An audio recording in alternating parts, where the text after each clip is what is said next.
भद्रं भवाति नः पुरः। देश धर्म व संस्कृति के प्रेमी भारत राष्ट्र के पवित्र आत्माओं, एक समय अपना देश ईसाई मत के अनुयायी अंग्रेजों के अधीन हो गया था। इसका कारण था महाभारत के युद्ध के पश्चात नाना प्रकार के मत मतांतर चल गए और भारत के जो राजा थे वे आलस्य प्रमाद में भरे हुए, परस्पर एक दूसरे से द्वेष रखने वाले, एकता के अभाव वाले थे। इसलिए हमारा देश परतंत्र हो गया और उस परतंत्र देश में भारतीयों के ऊपर अनेक प्रकार के अत्याचार होते थे। सांप्रदायिक पक्षपात होता था। भारत भारतीयों का है ऐसा कहने का साहस किसी को नहीं होता था। तब पहला व्यक्ति था जिसने कहा श्रीमती एनी बेसेंट के शब्दों में, परतंत्र भारत को अस्मिता जगाने वाले महर्षि दयानंद ने कहा था भारत भारतीयों का है। उससे जन जागरण हुआ और एक समय 1857 के सैनिक विद्रोह के पश्चात महारानी विक्टोरिया ने भारतीयों के अंग्रेजों के प्रति क्रोध को कम करने के लिए बिना भेदभाव का शासन देने और माता पिता के समान भारत की प्रजा को सुख देने जैसी घोषणाएं की। तब पढ़े लिखे अज्ञानी साक्षर वर्ग की सहानुभूति महारानी के साथ होने लगी। तब इस प्रवाह को उलट देने वाला क्रांतिकारी वाक्य महर्षि दयानंद सरस्वती ने सत्यार्थ प्रकाश में प्रकट किया। उनकी पैनी लेखनी से शब्द निकले, कोई कितना ही करे, परंतु जो स्वदेशीय राज्य होता है वह सर्वोपरि उत्तम होता है। अथवा मत मतांतर के आग्रह रहित, अपने और पराये का पक्षपात शून्य, प्रजा पर माता पिता के समान न्याय और दया के साथ विदेशियों का राज्य भी पूर्ण सुखदायक नहीं है। महर्षि दयानंद जी महाराज के इस क्रांतिकारी वाक्य की छाया में अब स्वतंत्र भारत में देखने पर विदित होता है कि मुस्लिम मत के जवाहरलाल नेहरू से लेकर राजीव पर्यंत इस परिवार के जो लोग प्रधानमंत्री पद पर आसीन रहे, सबने मुस्लिम मत के पक्षपात के साथ शासन किया और तत्पश्चात इस मुस्लिम परिवार में एक विदेशी महिला, एक विदेशी ईसाई महिला सोनिया का आगमन हुआ। इस ईसाई महिला ने शासन को पूर्ण नियंत्रण में ले लिया। इस ईसाई महिला से पूर्ण नियंत्रित मनमोहन सिंह ने ईसाई व मुस्लिम मत के पक्षपात के साथ वह सनातन वैदिक धर्म के अनुयायियों के विरोध के साथ खुल करके शासन किया। तब भारत की नादान जनता समझ न पाई। जहां एक और जवाहरलाल नेहरू से लेकर राजीव पर्यंत लोगों ने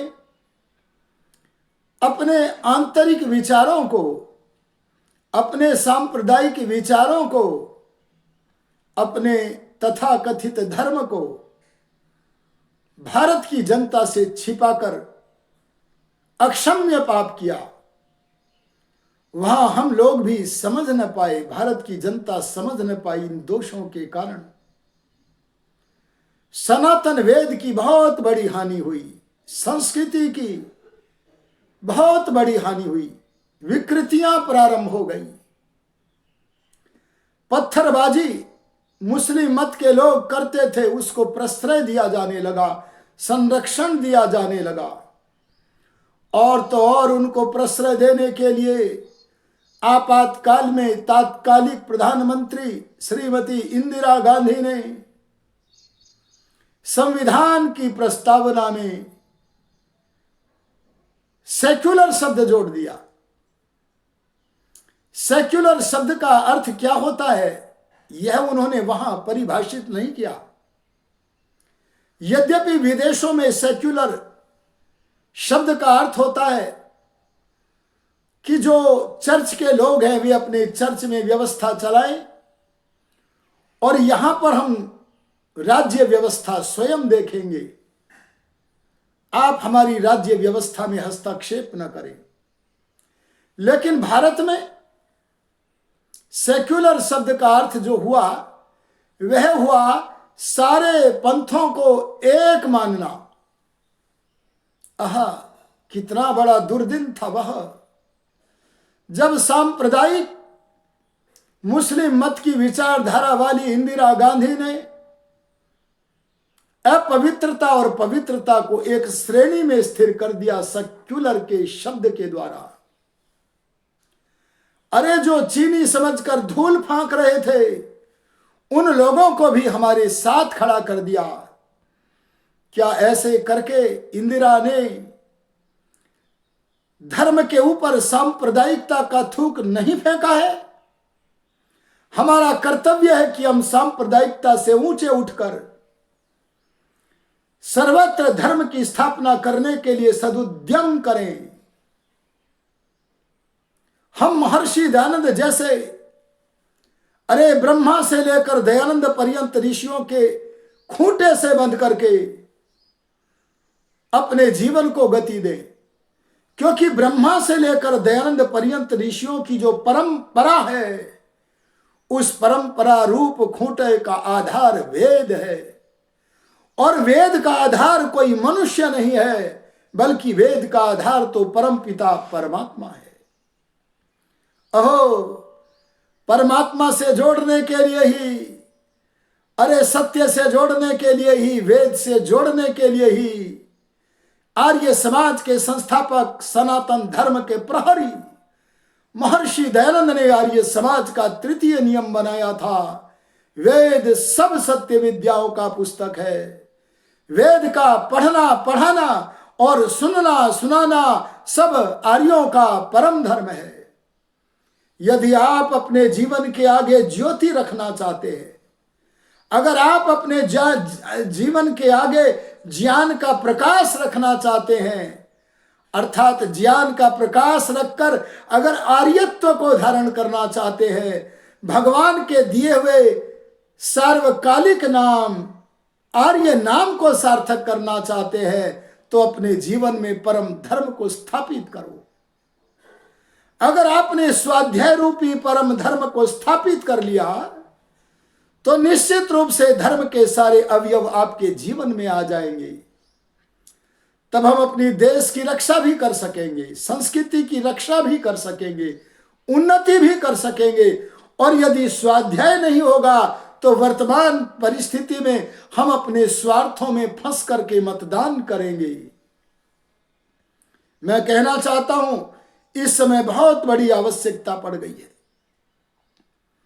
जहां एक समय आपातकाल लगा करके इंदिरा गांधी ने हम वैदिक मत के अनुयायी लोगों के ऊपर सांप्रदायिकता का थूक फेंका था, अरे दुष्ट मतों को और धर्म को एक श्रेणी में ला करके खड़ा किया था, वहां विदेशी ईसाई महिला सोनिया के नियंत्रण में रहकर प्रधानमंत्री पद के ऊपर आसीन होने वाले मनमोहन सिंह ने कहा था, एक बार नहीं बार बार कहा था, और एक बार तो उन्होंने खुल करके कहा था,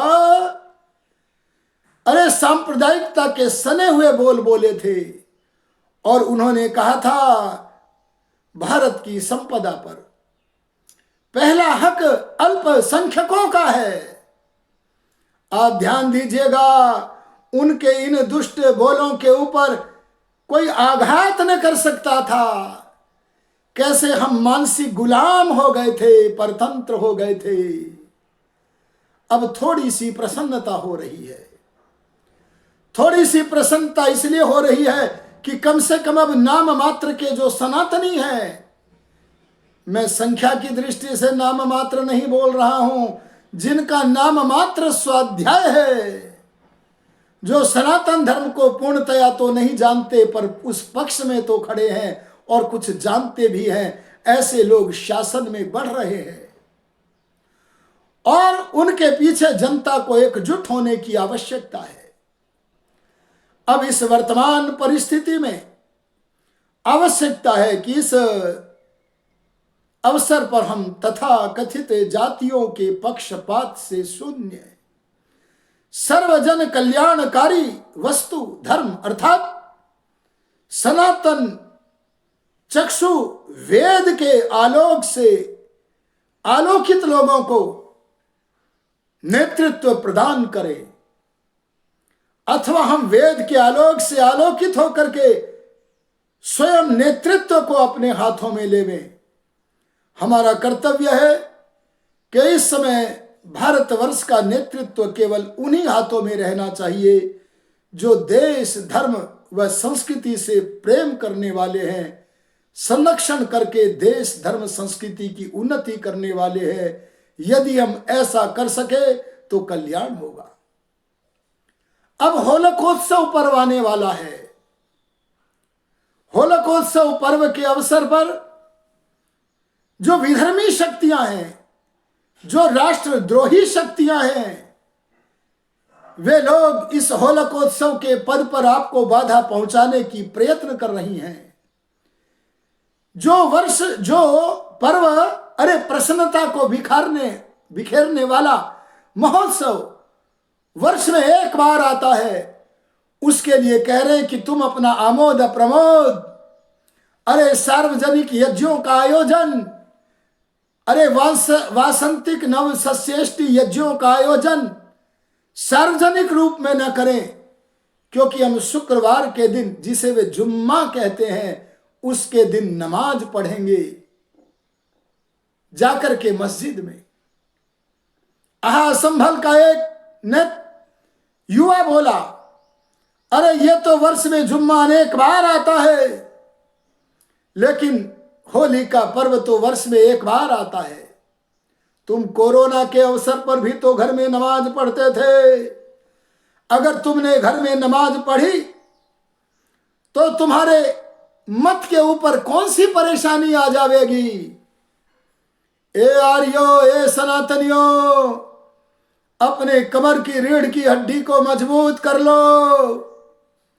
पहले तो अगर तुम्हारे ऊपर कोई आक्रमण करता था भाई चारी, तो तुम खीसे निपोर करके रह जाते थे।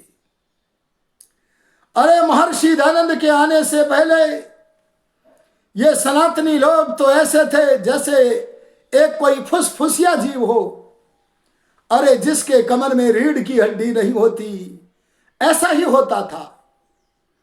एक बार एक मुल्ला बिना तर्क युक्ति और प्रमाण के लिए एक फुसफुसिया सनातनी से बोले, ए सनातनी, तुम्हारा महापुरुष राम र से प्रारंभ होकर मैं पे समाप्त होता है, लेकिन हमारा मोहम्मद, जहां तुम्हारा राम म से समाप्त होता है, वहां से मोहम्मद प्रारंभ होता है।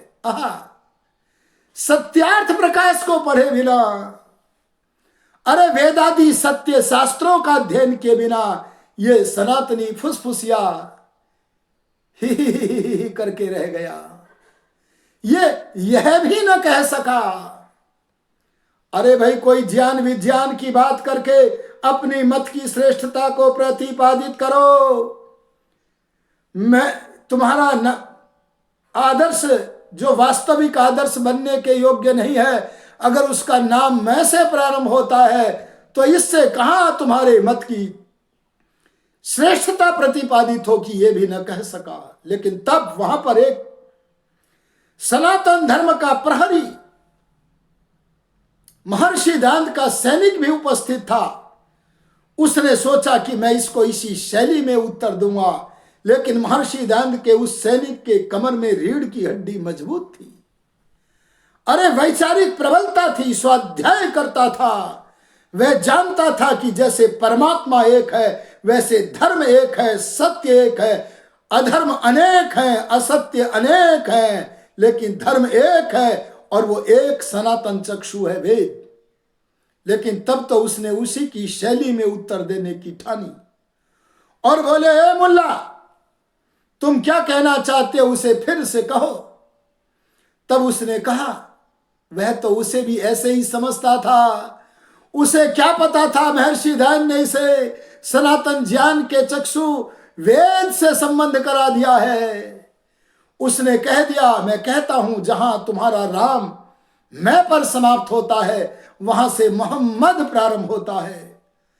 तब महर्षि दयानंद का सैनिक वह आर्य महापुरुष बोला, सुनो मुल्ला, जहां पर तुम्हारा मोहम्मद द पर समाप्त होता है, अगर इसी शैली में पूछना चाहते हो तो सुनो, जहां द पर समाप्त होता है वहां से दयानंद प्रारंभ होता है और अंत तक दयानंद द पर बना ही रहता है। मैं आपसे कहूंगा, तुम कहीं भी चले जाओ, स्वामी श्रद्धानंद की तरह चाहे जामा मस्जिद में चले जाओ, अरे महर्षि दयानंद की तरह चाहे गिरजा घर में चले जाओ, लेकिन वेद को मत छोड़ना। वेद मंत्रों का मनोहर गान करते हुए अपने सखा परमात्मा की वाणी का मनोहर उच्चारण करते हुए और तन्मय होकर वेद वाणी का प्रचार प्रसार करो। उसी के लिए जीना है। वेद ही हमारा सर्वस्व है, संस्कृति ही हमारा सर्वस्व है। ऐसा मान करके यदि चलोगे तो आपको कोई हानि नहीं पहुंचा सकता है। और सुनो, एक सिद्धांत को और स्मरण रखना। महर्षि दयानंद हमें आश्वस्त करते हुए कहते हैं ऋग्वेद आदि भाष्य भूमिका पुस्तक में, वे कहते हैं परमात्मा की कृपा से। भाई, कृपा तो परमात्मा की चाहिए ही। परमात्मा की कृपा से और हम लोगों के पुरुषार्थ से परमात्मा का प्रत्येक सृष्टि में मिलने वाला संविधान वेद, वो सनातन वेद, और सृष्टि के भगवान के रचे सारे पदार्थ, सूर्य चंद्रमा आदि सृष्टि के आरंभ से प्रलय पर्यंत रहेंगे और प्रत्येक सृष्टि में रहेंगे। आहा, अब हमारा कर्तव्य हम पुरुषार्थ करें भगवान की आज्ञा में रहकर। ऐसा करके हम सदा विद्या की उन्नति में तत्पर रहे। इन्हीं शब्दों के साथ आपको होलिकोत्सव की अत्यंत शुभकामनाएं अर्पित करता हुआ अपनी वाणी को विरमित करता हूं। ओम शम।